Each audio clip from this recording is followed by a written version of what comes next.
Bona vesprada, continuem en la jornada d'avui.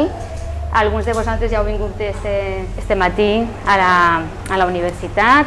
Jo crec que ha sigut una jornada profitosa. Les persones que heu assistit, espero que així ho hàgiu trobat.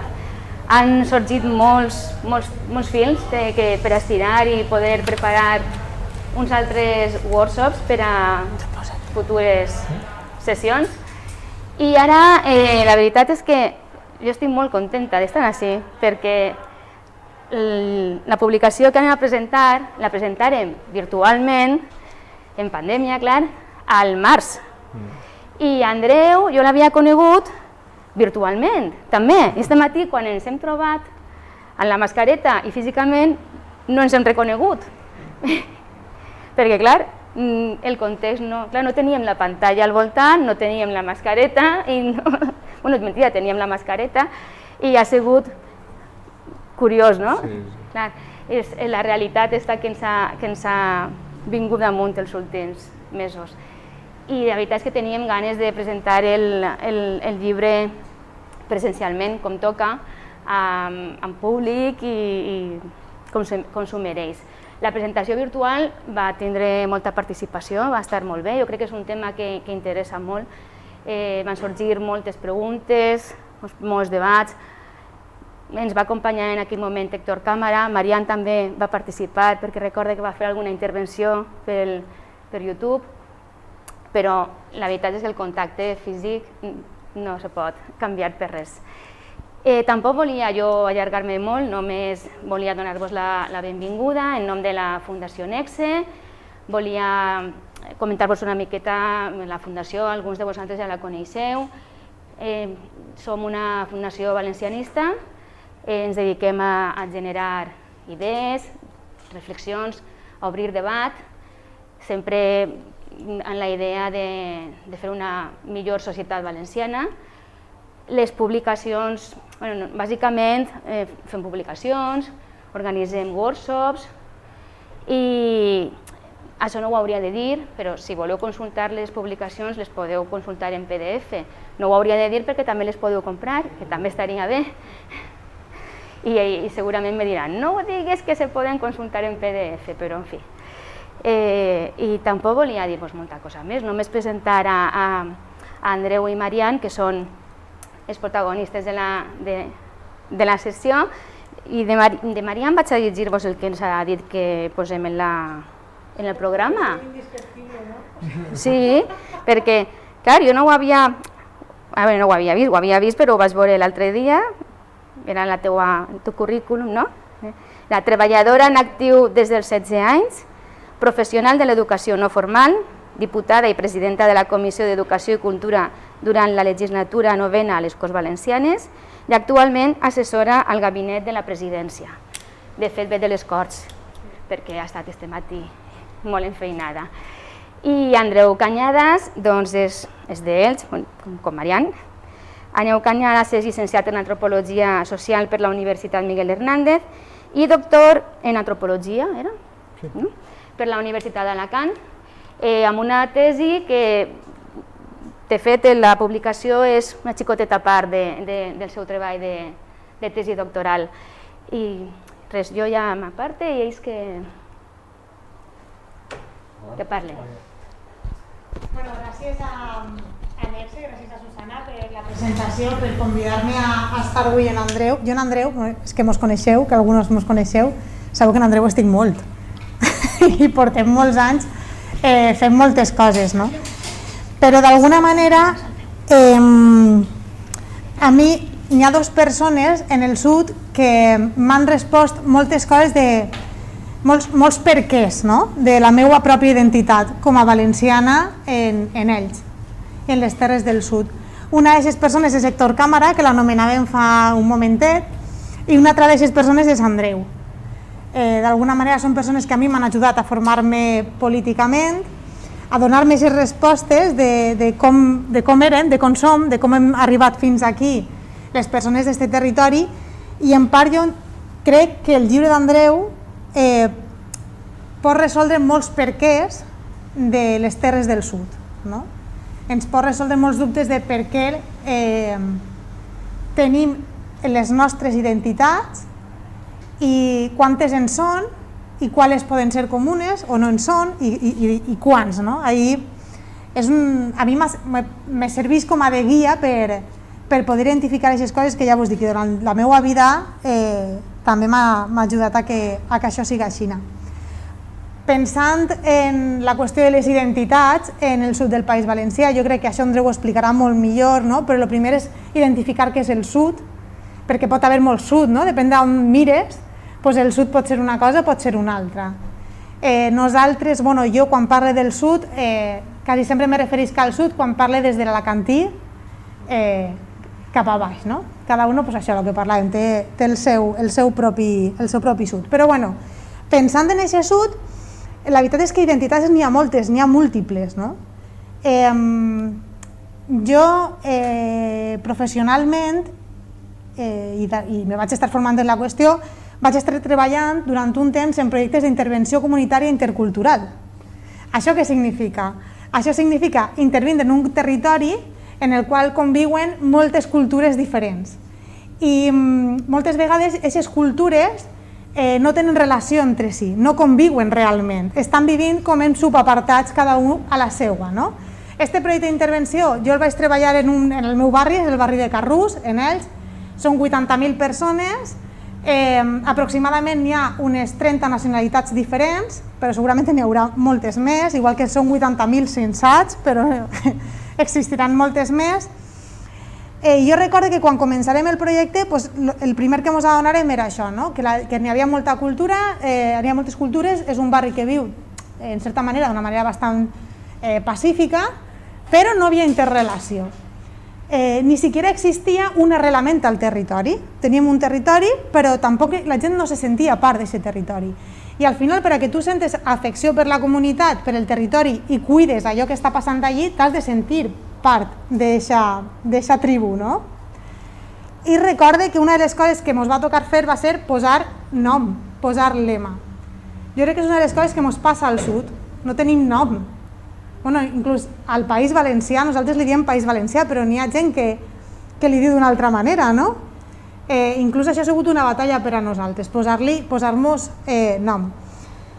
Jo penso que la nostra terra comença a haver un nom, que potser no ens agrada molt, però comença a existir, comença a estar ahí, n'hi ha una marca que jo crec que pot ja traslladar-se bé, però bueno, si voleu la comentem cap al final.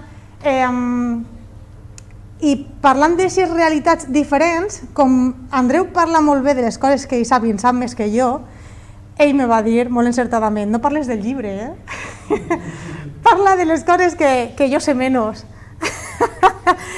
Aleshores jo avui vinc a parlar-vos a fer-vos 5 cèntims molt curtets, perquè Andreu és el que vos té que explicar coses, de realitats al sud que comencen a ser bastant inclús de cultura de masses, vull dir que n'hi ha molta gent que les segueix, que succeeixen en aquestes terres, que el valencianisme clàssic d'alguna manera no està atenent-les, però que pensa que si volem crear una comunitat i volem fer que la gent d'aquí estimi aquest territori i comença a sentir-se partícip d'aquestes qüestions i nosaltres com a valencianistes volem que això passe i entenem que valencià i valenciana és aquella que viu i treballa al País Valencià, doncs no sé, jo estic sempre com un poc atenta a aquestes qüestions i jo avui les vaig a comentar. Serà molt curtet, potser vos sembla un poc així com a xocant, perquè jo tampoc vinc del món acadèmic, amb la qual jo sé que estareu acostumats a altres tipus de documents, però jo voy a ir a ello. A veure, mireu. Vaig a començar, luego parlarem d'altres, però, per exemple, si pensarem en referents valencianistes que han sorgit al sud del país, jo crec que un dels que podia ser molt clarament és el grup musical El Diluvi. Imagina que totes i tots els coneixeu, són de pobles del voltant d'Alacant, però ells comencen com a grup en Alacant i els tenim tots com a referent valencianista del sud i que a més han triomfat moltíssim i porten la nostra cultura allà a tots els llocs on van. Jo, començant un poc per aquesta qüestió, us vaig a presentar un altre grup que l'estil podria ser paregut, però esta gent és de la Vega Baja. Val? I durant la pandèmia, com no podien fer concerts, van començar a fer una espècie de vídeos curtets en els quals ells presentaven la seva música en bancals de la Vega Baja, perquè la Vega Baja, ells sí que tenen nom, ells sí que tenen sentiment de comunitat i aquesta qüestió la tenen bastant clara, no? Entonces, bueno, pues ells començaven a fer estas músiques de proximitat que a més han tingut bastant de tirón. Tenen vídeos que a la millor n'hi ha gent, a veure, enteneu, són un grup local, però tenen vídeos de 20.000, 30.000 persones de reproduccions. Pues pose un trosset simplement per a que identifiqueu un poc el paisatge també i de quantes coses ens poden anhelar a aquest valencianisme que nosaltres també hem tingut més en el cap.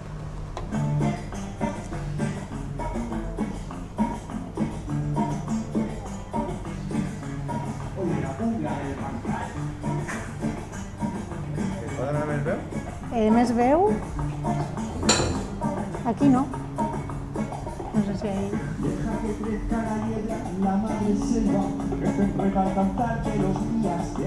A ver si toque algo. No sé.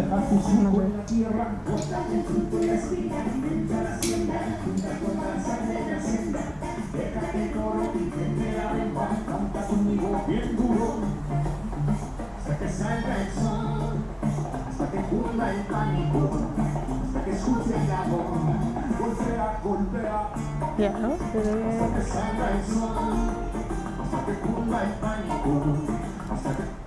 Bueno, pues de 5 cèntims, si voleu vos els apunteu i ja els busqueu en casa. Esta gent se diuen el camió de la basura, tenen molt clar la seva identitat, són del territori i estan fent música també en col·laboració en grups valencians i música en valencià també. Estan atrevint-se i estan obrint-se en Inxo i ells, d'alguna manera, sorgeixen sobretot en Rojals, en les cuevas de Rojales, que també és un lloc molt significatiu.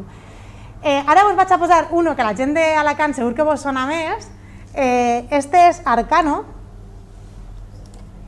Arcano, estic parlant de la música perquè és una cosa que històricament s'ha utilitzat per a crear unió entre les societats. Arcano és d'Alacant, este xic que ja és majoret, jo crec que tindrà ja 30 i molts, en el 2015 va ser el campió del món de batalles de gallos en castellà. Se n'anà a Xile, se n'anà com a rapero que venia de la universitat, que això ja era un estigma dins del món dels raperos, d'una base bastant obrera, és gay, o bisexual, vull dir, la seva sexualitat en les seues lletres moltes vegades parla d'això, i és molt curiós perquè esta persona, este raper, jo us posaré un trosset curtet, no sé si se veurà, va guanyar el campionat del món i va donar molt que parlar perquè va trencar en molts estigmes de lo que era ser rapero. Us poso un poquet i ja, si voleu, comentem.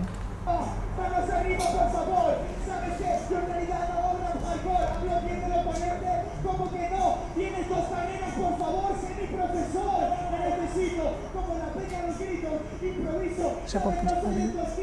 Yo rapeo todos los días, son el papello que ferro de Santa Lucía. Porque es muy bello, sabes dónde estrello, sabes no hay cabello, coño, vaya movida, con Crowley tiene el mejor flow que yo voy a tener en mi vida. Y esa es la movida, eso es lo que pasa.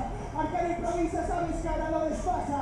Sigo estando testigo, de Chile te llevo un gran rapper y 20.000 amigos. Hablo bien del oponente, está bien de su gente, soy el presidente. Joder, sabes que luego en internet que le joden a la sangre, Tom, abrázame. Val, un poc el que esteu veient és que ell va guanyar la batalla de gallos a nivell mundial de rap, que és una disciplina en la qual se basa en, d'alguna manera, vacilar-le al contrari. Va guanyar dient-li lo bo que era i lo bo que ho feia i el va abraçar en l'escenari. O sigui, va trencar en moltíssimes coses d'aquest món i va guanyar el campionat. I a més se clavaren en ell per la seva sexualitat i ell també va eixir, va trencar també aquest dique i d'alguna manera és que de l'armari enmig d'una batalla de gallos en Xile, en Sud-amèrica, vull dir, en una situació també, com un entorn molt hetero, entengueu-me. Doncs jo penso que és una persona que també podríem tindre en compte. I curiosament, ¿Sabeu qui l'està tenint molt en compte y sale en sus redes sociales con el texto de saludando a mi amigo? Mazón. Mazón se fa fotos en este xic, crec que la tengo que borrar o almenys el missatge que va posar en l'Instagram la tengo que canviar, perquè sí que deies aquí con mi amigo Arcano i tal, no sé què, com si foren amics i sabeu que havia sigut una recepció de la Diputació, però bueno, però vull dir, ells ja estan atentos i estan ja utilitzant bueno, pues estos referents que saben que poden funcionar. Vaig a acabar ràpid, pues només dos cosetes y ya está. Hi ha unos chicos que se llaman, sé que eso ya al final haré, no sé, tendré que pagarles o que me paguen ellos a mí por la publicidad que les hago. Son Dàviles de Novelda, ¿vale? Dàviles de Novelda son una gent, bueno, antes eren unos, ara crec que és uno només, fan trap, començaren a fer trap i rap i reggaeton a través de la música evangèlica, perquè són evangèlics i són gitanos, i a dia d'avui són un fenómeno de masses, ¿vale? Col·laboren en Omar Montes, que és com el top de todo esto, i és molt curiós perquè a part de que duen Novelda en el seu nom i s'identifiquen en el seu poble, en els seus videoclips apareix moltes vegades pobles del nostre entorn. Us vaig a posar uno, que esta cançó no és d'ells, però és un remix que feren ells, a veure si vos poden sonar estos carrers. I bueno, aquí no se veu, però mireu, per exemple, aquí parlen de 10 milions de visualitzacions, per a que mos fem una idea. En el tema de Arcano parlen també de com 8 milions, vull dir, són gent que maneja molt. Ai, esta no era, espereu, la que volia posar primer era esta.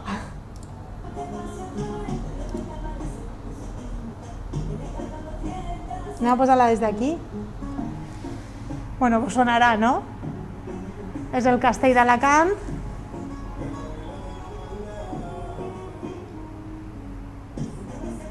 I està gravat en el casc antic d'Alacant i en alguns barris més obrers de la ciutat.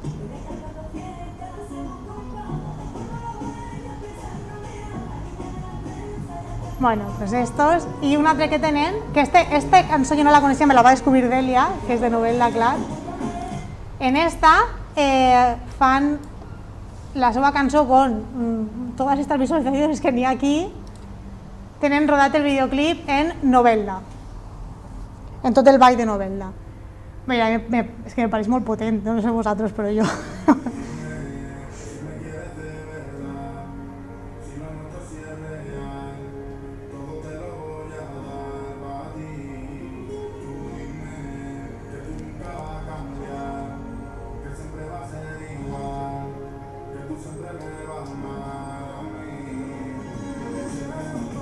Pues això, van convertir Novelda en un plató de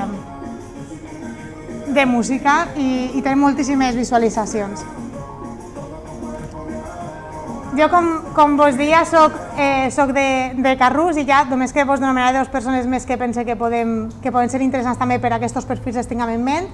Esta xica li diuen Hanuda, ella és una de les fundadores de Xiques Musulmanes Elche, és feminista i fa poquet crec que l'ha donat un Premi Nacional de Joventut per als Drets Humans i una de les xiques de persones que podem tindre com a referents en les nostres terres del sud i que estan fent coses molt interessants i que a priori segurament quan pensem en valencianisme no hem pogut tindre-les en ment. I com a anècdota vos contaré que avui ha aparegut una notícia que dia això, dia vivir en Carrús, el barrio más pobre de España. A Mar la dejaron en silla de ruedas por robarle 20 euros. El xic que contesta és Alejandro Torrús, és un veí del barri, era un veí del barri fa uns anys, treballa en Público, és un periodista molt reconegut en qüestions de memòria històrica i avui contestava un poc a això que havia, a esta notícia, parlant de com és el nostre barri, de com és viure en el nostre barri, de quantes coses passen, per les quals la premsa podria prestar-li atenció, envolto de generar estos clichés que d'alguna manera ens marquen segurament per a mal. Moltes vegades quan se parla de perifèria, quan se parla de sud, a nivell inclús global, mundial, tendim a generar aquestes marginalitats que jo crec que hi ha molts mons per descobrir en tot això. Jo poc més,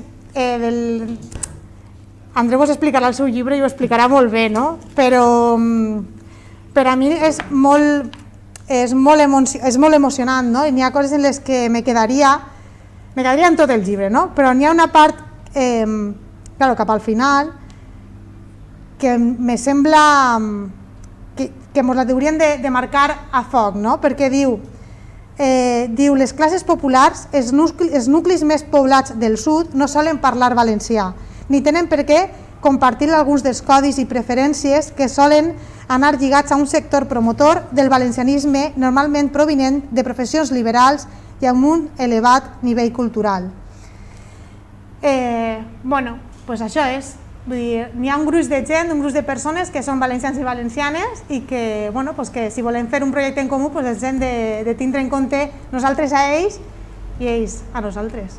Ja està, mos deixo amb Eugenio.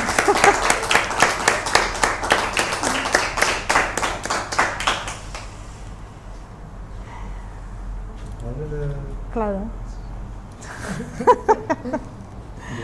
Vols que te... Em vaig a plantar, perquè a més és que si no, no veuré. Te vaig passant? Sí, posa en la porta...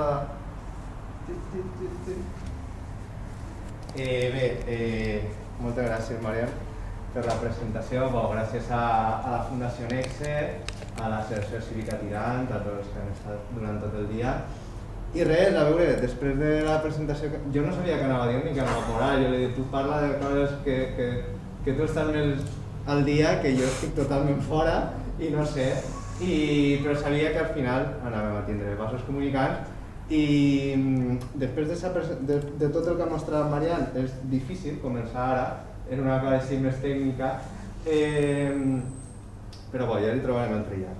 En primer lloc, si dic sud, així em donareu el fil per saber per on començar. Si dic sud, vosaltres què diríeu? Què és que us ve a la ment? Quins conceptes? Si us ve a la ment algun? Tròpic, calor, festa. Com? Tròpic, calor. Tròpic, calor, festa. Una part del territori valencià. Una part del territori valencià. Jo, des del documental del Delpir, l'associa a Frontera. Frontera, molt bé. Fet està en el títol. Una o dos més. Sona? T'ha tocat. Com els professors que senyalen. Sempre hi ha un sud en el sud. Hi ha? Sempre hi ha un sud en el sud. Totalment. Molt bé. Pobresa. Molt bé. Doncs amb això i el que explica Marian, començarem un poc. Passa la primera, a la major part d'ací no vol d'explicar, són dos dades contextuals. Jo em quedé, quan posa un poc el context del sud, amb la dada poblacional sobretot, perquè ens fallem una imatge de la importància. Vull dir, Marian parlava de Carrús té 80.000 habitants, té més habitants que l'Alt Vinalopó, una comarca sencera. Vull dir que estem parlant d'unes proporcions, i no ja en el sud, sinó en algunes zones en concret, estem parlant de més d'1 milió d'habitants, del 27% de la població del País Valencià i per tant de la segona àrea poblacional del País Valencià després de l'àrea metropolitana de València. Quan parlem del sud, al llibre hi ha algunes variables contextuals més històriques que ens ajuden a interpretar dades que són més actuals i després altres variables més actuals. De les més històriques, si pots passar, allí, de totes les circumstàncies històriques que han marcat i més actuals que marquen el sud, de la incorporació més tardana i relativa a alguns territoris de l'actual sud, a l'administració valenciana en totes les seues vertents, etcètera, en podríem parlar, només amb això en podríem parlar. Jo em queden dos que tenen molt a veure amb el que Marian s'ha mostrat i amb el que acaba de dir Lorena. La importància dels processos migratoris, no ara només o no en el passat recent, sinó des de sempre. Parlem d'una zona de frontera permeable, amb una comunicació amb el sud més enllà del sud molt fàcil i que ha estat cada vegada més fàcil, ja des del vessant orogràfic, i en què ha hagut sempre rebuda gent des d'incursions antigues, expulsions de poblacions, plagues, dessecacions de terres per a fer noves terres de cultiu, se feien nous pobles i venia gent de més al sud, etc. I en les darreres dècades els processos d'industrialització i de globalització han portat molta més gent. Al remat, l'altra circumstància contextual que jo crec que és molt important per entendre un poc el que es parla del llibre, el llibre intenta analitzar les comarques del sud a través de les identitats territorials que hi són més presents: espanyola, valenciana, alacantina, mediterrània i europea. Així faré 5 cèntims de les 3 més presents, de l'espanyola, valenciana i alacantina, per no estendre'm massa. I una de les circumstàncies que sempre apareix en els pocs estudis, en les poques xifres que agafem més generals i que traslladem un poc, és l'elevada taxa de pobresa i exclusió a les comarques del sud. Trobem una situació de pobresa i exclusió molt semblant a la resta del sud peninsular, i ahir vos he tret un extracte de dades perquè veieu, i perquè veieu a més, que això ho veurem sovint, com segons ens apropem més a l'extrem sud, més intensos són uns processos que parlem així, però que no són desconeguts en altres parts del país. Moltes vegades també, quan comencem a parlar sobre el sud, ens creiem el que passa a Carrús passarà a Melilla, passarà... I potser així passa d'una forma més intensa, però al país hi ha molts suds i en les grans àrees poblacionals del país, per exemple, els processos que es donen al sud també s'hi donen amb més o menys intensitat. Passem a altres contes com ho valencià, d'això no fa falta ni parlar, perquè molts ho saben, no perquè no sigui important. Començant en la primera identitat territorial, ho faig molt ràpid. Vos avança la conclusió. De totes les identitats territorials que se poden agafar més en el sud, ja podeu imaginar-vos quina és la que té més implantació, l'espanyola, per si algú ho tenia algun dubte. Bé, 2 dades de totes les que analitzem al llibre. El baròmetre de la Generalitat Valenciana, que té un desglossament provincial, no per àrees comarcals ni res, però també hem de tindre una cosa en compte. Després, quan parlem del provincialisme o no provincialisme, les comarques del sud són el 73% de la població de la província. Aleshores, en què el desglossament siga provincial, si fora comarques del sud encara seria més intens, ja és prou significatiu. Aleshores, veiem, aquesta és la típica pregunta que se li fa a la gent de tu com et sents? Només espanyol, més espanyol que valencià, igual ta. Doncs la gent que contesta només espanyol o més espanyol que valencià és 20 punts per damunt a la província d'Alacant que al genèric a la xifra general del País Valencià, i la suma de la gent que diu només valencià o més valencià que espanyol doncs és la meitat a la província d'Alacant del que hi haurà al País Valencià, que ja és prou baixet. Ahí és més i no més, no? Sí, només valencià o més valencià que espanyol, sumat aquests dos, a la província d'Alacant un 3,8. I al País Valencià, de xifra general, que inclou la província d'Alacant, un 8,2. I l'altre, em sent només espanyol o més espanyol que valencià, això i això. L'altre seria dual, tant valencià com espanyol, però he agafat els 2 extrems perquè veiem un poc la tendència.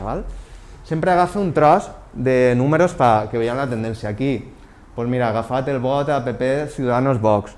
Això vol dir que els votants d'ells són els únics que es senten espanyols? No, òbviament, però ens ajuda a veure un poc la tendència respecte al País Valencià respecte a les comarques del sud.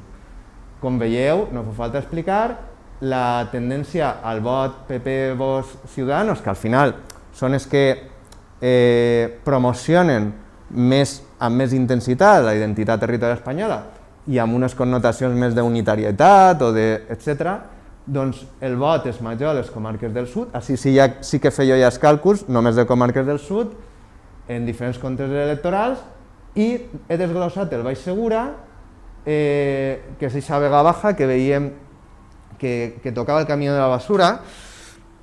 Així no entrarem prou en profunditat, però només el cas del Baix Segura mereix un estudi, perquè pot semblar una cosa, però després, com bé dia Marian, primer té una arrel valenciana total, de tot, una horta compositiva racional, indústria extensa de petit format, etc., relacionada amb l'horta, arquitectura popular i gòtica i barroca molt valenciana, etc., topònims, un parla la mera de valencianismes, festes, patrons, etc. I alhora té un sentiment comarcal molt fort. I és un arrelament que altres comarques no tenen, i ja és una cosa, vull dir, és un sol del que es pot partir que altres llocs no tenen. Vull dir que, encara que aquí parega que l'estem traient per una cosa, és molt interessant, el vaig assegurar. I bé, i en l'extrem de la balança seria, vull dir, l'he desglossat, tot i que està inclòs dins de la xifra de comarques del sud, simplement perquè veiem com segons ens aproximem a l'extrem sud, la qüestió identitària canvia més encara, no? I el vot a Vox, que seria l'extrem de la balança, desglossar com també va en projecció, no? Canviem. Bé. No, la de darrere. Bé, pel que fa a la identitat de la cantina, al llibre li dedique prou, i perquè em sembla molt interessant, però bo, aquí direm dues coses només. La principal conclusió és que és un lobby econòmic i polític per a fer lobby de lo que seria un projecte neoliberal, desarrollista i centrat en que el fet alacantí és una relació directa amb la identitat espanyola. Parlem d'aquest provincialisme alacantí oficial. I aleshores, hi ha tota una sèrie d'institucions que al llibre s'analitzen més, que han sigut un poc les promotores d'aquest provincialisme alacantí, algunes ja no existeixen, altres encara existeixen, i bé, una de les armes que s'ha utilitzat freqüentment, sobretot per part del govern de la Diputació d'Alacant, en mans del Partit Popular de fa dècades, és atiar, com sempre, un sentiment de confrontació territorial, en aquest cas, per exemple, un sentiment de llunyania respecte a València, que tot i així té unes arrels comunes i que tots podríem parlar, perquè al final hi ha una certa distància orogràfica, una mala comunicació en transports històrica, etc., tota una sèrie de variables històriques, i a més, la política valenciana ha tendit al centralisme, ha tendit a acumular totes les institucions de govern important, amb algunes escasses excepcions que s'analitzen al llibre en la història actual, i després, dins dels casos concrets, la famosa batalla de l'aigua, en què és com a exemple de que com també aquest provincialisme, quan crea xarxa, la crea més veïna amb Múrcia i Almeria, que sempre se criden a la reivindicació amb el tema de l'aigua, i a més plantejament d'aquest mar més conservador del sud-est, o del Levante. I bé, què passa? Que al final, pensant, dius, el provincialisme alacantí és alguna cosa més que un lobby polític i econòmic? Com a identitat territorial, fins a on arriba? Quina implantació té? Fins a on està aquesta implantació? Només en Alacant, si la té, al voltant, arriba dins de totes aquestes comarques del sud que hem dit, i jo crec que té prou dificultats perquè arribi, i un és el propi centralisme. Si mirem, per exemple, dins de molts exemples, el pressupost del govern de la Diputació d'Alacant, les principals institucions amb línia econòmica important estan totes a Alacant o majoritàriament a Alacant. Un exemple només, està la Càmera d'Alicante, que és la institució econòmica vinculada més important, i al final els d'Alcoi i Oriola van haver de fer-se una cambra a ells perquè no es feien ni punyetero cas, i la Càmera d'Alicante té una partida pressupostària de 580.000 euros, crec que és, i la d'Alcoi i la d'Oriola tenen 30.000 euros cadascuna. Aleshores, aquest acaparament institucional, en unes comarques del sud, que com dèiem abans, tenen una xarxa de ciutats totes molt importants i prou autònomes, al final tendim al localisme i al comarcalisme i no se vertebra ni tan sols en clau sud ni tan sols en clau provincial. Per això, perquè al final tenim Elda, Els, Torrevella, Oriola, Sant Vicent, Alacant, són ciutats molt grans, i ja si parlem en termes de província, Alcoi, Dénia, etc. I aleshores, aquests recursos que té el fet provincial no els han no s'han invertit en teixir aquesta xarxa, en articular el territori, i per això aquest és un dels primers hàndicaps de la possible implantació d'un provincialisme alacantí. No? Tot i així, a peu de carrer, i després falten moltes dades per a tot això, però en el poc que tenim i que hem estudiat i que agafem, sí que el fet alacantí a peu de carrer se pot escoltar com un recurs geogràfic. Pues, per exemple, posen a un poble i que algú te diga «Este és l'últim poble d'Alacant abans d'arribar a Múrcia», que això de fet ho ha dit ta mare. I està. O lo típic, no? Les muntanyes d'Alacant són molt boniques, coses d'estes, no? Com una delimitació que moltes vegades no se sap fins on arriba, però bé, ja és un recurs geogràfic. També com a identitat territorial secundària, segurament i sobretot en la comarca de l'Alacantí, en algunes zones de l'interior del Vinalopó, en alguna proporció de gent. Però un altre hàndicap important que té, que una cosa que naix com a una promoció institucional s'amere com a una identitat territorial fins a un punt psicosocial, no? Fins a que algú, en termes d'estereotips, podrà dir nosaltres els alacantins és que som més no sé què, més que els valencians que són més no sé quantos. No? És que falten referents simbòlics, vull dir, si hi haguera una tradició alacantina separada de la valenciana o de la castellana, què té? Que així a la palla li diem arròs, que els moros i cristians i què més? Vull dir, que aquesta manca de referents simbòlics fa molt difícil que una identitat territorial acabi d'arrelar-se fins a aquest punt tan dens psicosocial, no? Fins al punt d'arribar al nosaltres, no? Nosaltres som o nosaltres... Seguim, no m'estendré més en això, pel que fa a la identitat valenciana, novament he agafat de totes les dades del llibre només unes, que és el tall del vot. Aquí hem agafat el vot a Compromís, novament, no vol dir que només la gent que vota a Compromís siguin els únics que se senten valencians al sud, ni tan sols que tota la gent que vota a Compromís al sud es senta valenciana o molt valenciana, un poquet segurament sí. Però bé, com és el que ens interessa són les tendències, i aquest és el partit des que tenen representació autonòmica, que és més obertament valencianista, tot i que al sud aquest discurs se modera moltes vegades.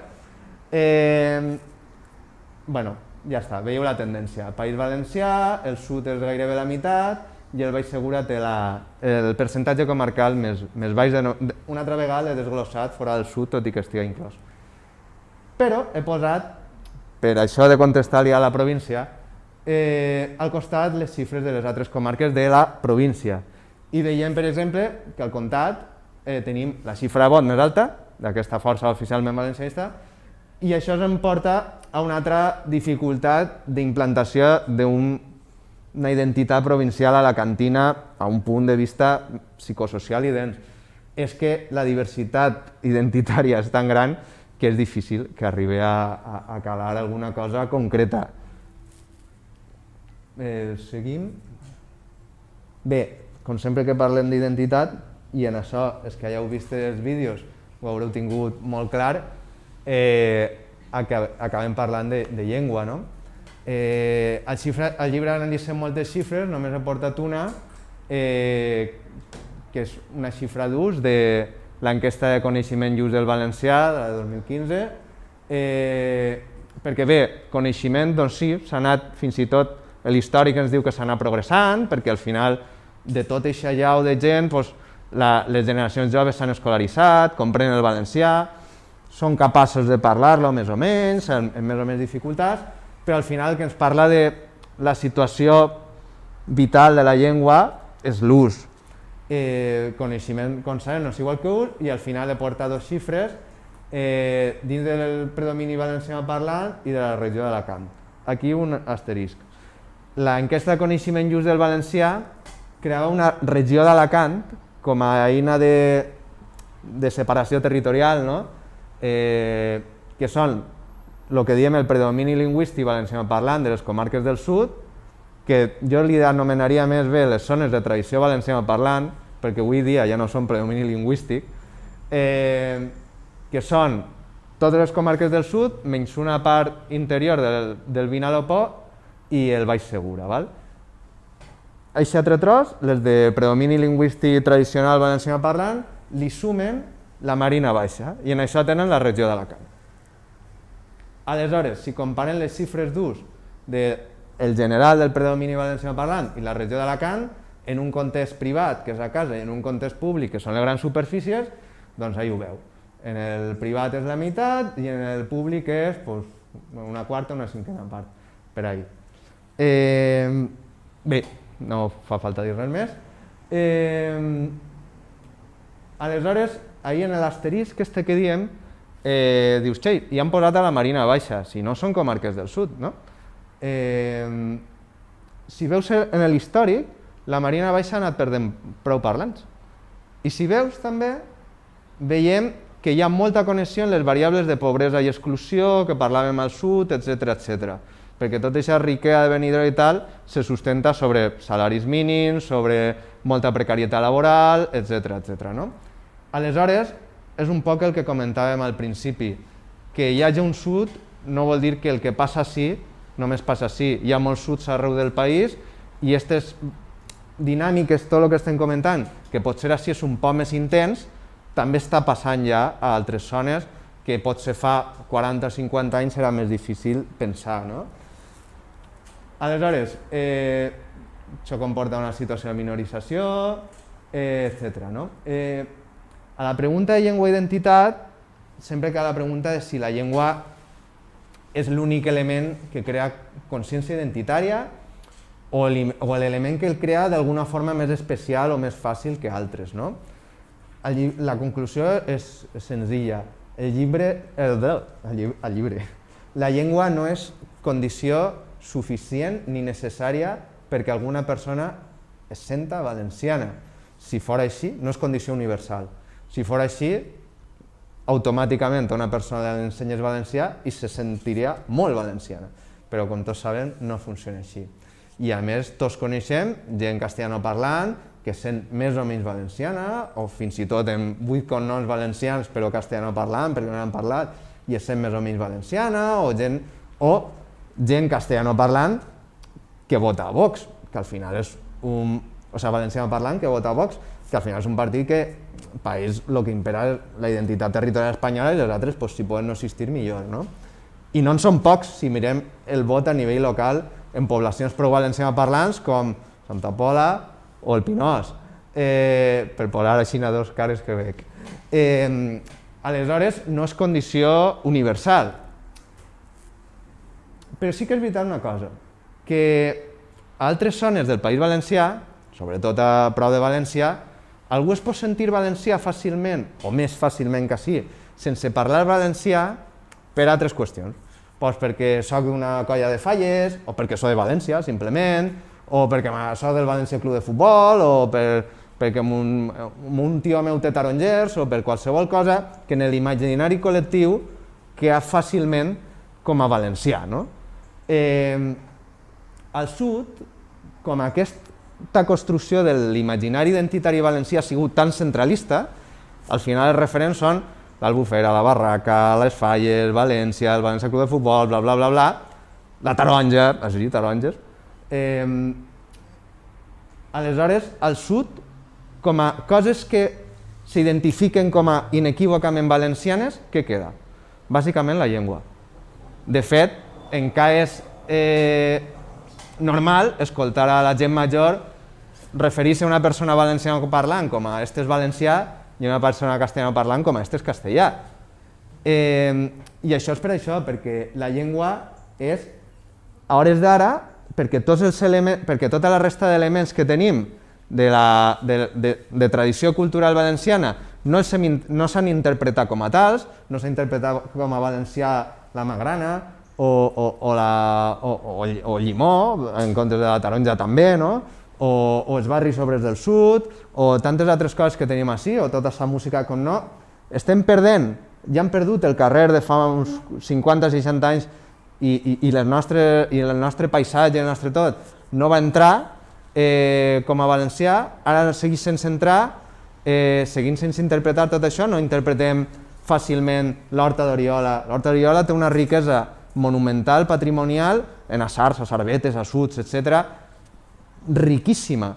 La Horta de València de seguida tenia ja una llei amb el nou govern, una llei de protecció, tal no sé què. L'Horta Oriola està agafat pels mateixos informes de la Unió Europea per ser protegida. Per què no ho té? Per què el govern valencià no ha donat aquest pas perquè un altre pas per agafar, no? I per dir, mira, això és tan valencià com el nostre, no? Perquè ho és. Doncs en aquest escenari la llengua segueix sent l'element que s'interpreta com a inequívocament valencià al sud. De fet, en el treball de camp i tal, bona part de la gent de les comarques del sud, sobretot de les zones de predomini lingüístic que estem parlant, que diu no sentir-se valenciana, tot i que a Oriola, per exemple, cada 4 paraules en diguen una en valencià, la seva festa és la Verge de Montserrat, baixen una senyera per el balcó sense tombar-la, etc. No, diuen no sentir-se valencians és perquè diuen no, és que jo no hablo valenciano. I això vol dir també que totes aquestes altres coses culturals, de tradició inequívocament valenciana, no han sigut interpretades com a tal. Aleshores, com a hores d'ara segueix sent el valencià l'element principal que s'identifica com a inequívocament valencià a les comarques del sud, la conclusió és no és condició universal per a que una persona es senta valenciana el que parla valencià, però segurament ajuda i ajuda prou en les comarques del sud a que amere un poc més, juntament amb altres elements que hauríem promocionar d'això, paisatgístics, de l'horta, dels barris obrers, de tota una sèrie de les músiques que s'estan creant ara, i que hauríem anar apropiant-nos-les, perquè si no ho farà Amazon, a més, vull dir, que ja ho dèiem adés, no? I perquè a més és la nostra gent, per això anirem al final. I bé, amb això, bueno, mira, passa a l'última. Com vaig de temps? Vaig bé? Són mitja. Fem l'última diapositiva? Sí? Val. Bé. Amb això acaba bé. Hem parlat de qüestions sobretot culturals, però en contextos amb una heterogeneïtat poblacional molt gran, amb gent molt diversa, això ja ho van descobrir als Estats Units d'Amèrica fa molt de temps, per a que una persona es senta d'aquest lloc no calen només qüestions culturals, tampoc se poden deixar de banda.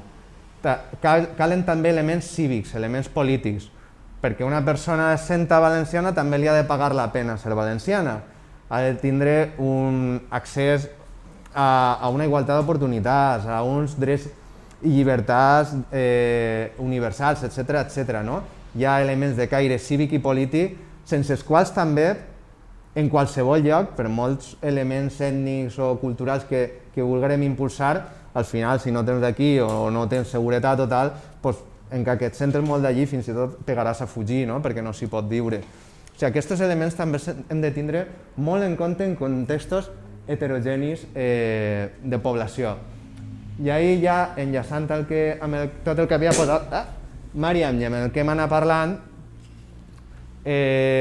analitzant el moviment valencianista a les comarques del sud, una llau d'associacions amb plantejaments més o menys propers al valencianisme, per defensar la llengua, casals, associacions ecologistes també properes, instituts d'estudis locals, comarcals, etc., gent dels departaments, d'educació, alguns regidors d'alguns pobles. De normal són gent amb un elevat capital cultural, provinent moltes vegades de professions liberals, de mestres, administratius, etc. I al final que intentem menar tots per acabar amb aquesta hegemonia neoliberal, desarrollista, tot això. Però referent a el que havia posat Màriam i el que hem comentat, hi ha tota una sèrie d'elements que estan passant a peu de carrer, de qüestions culturals, a qui ningú està atenent, d'emergències socials, però també de noves formes d'expressió en els barris de les perifèries, i que ahir, si volem teixir el que en política se diu una contrahegemonia, si volem acabar alguna vegada amb l'imperi d'aquest model neoliberal, provincialista, etc., ens hem d'apropar allà on són les majories. I les majories són per una qüestió estadística només, d'on està la gent, en aquestes perifèries de les grans àrees poblacionals del sud i de la resta del País Valencià. Que com bé dia Marian, la major part d'ells, i que s'ha posat el llibre, no parlen valencià, és probable que no compartisquen part dels nostres codis i interessos, no tenen el nostre capital cultural, les nostres oportunitats, el nostre capital econòmic fins i tot, però ells són l'única majoria possible per a sumar. I ahí és tota una sèrie de codis que també ningú s'ha apropat i ahí hi ha un repte d'intentar teixir tota aquesta diversitat que hi ha a aquest territori de frontera i a qualsevol territori de frontera, i ahí està un poc la cosa.